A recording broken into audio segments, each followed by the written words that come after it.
دنیا کو بنایا تو ساتھ میں ہدایت الہی بھی بھیج دی گئی، کیونکہ آگے آنے والی جو نسلیں ہیں وہ عقل رکھ سکیں اور اللہ کی قدرت اور معجزے دیکھ سکیں، اللہ کی طاقت اور بڑائی بیان کر سکیں۔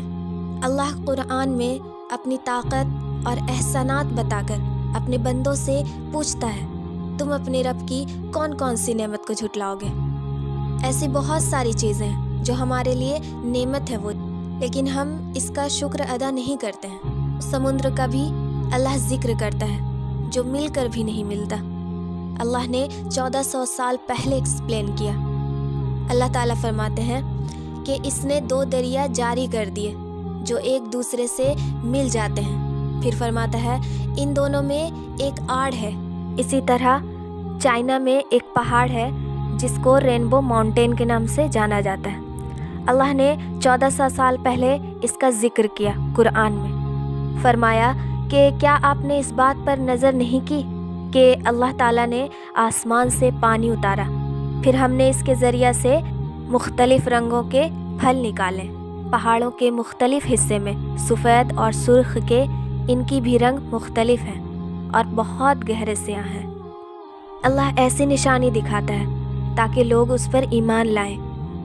کیا ہم پر لازم نہیں کہ ہم اس رحمان کا شکر ادا کریں، اس کا حق ادا کریں؟ پر اسی چیز کو ہم نے کبھی غور نہیں کیا۔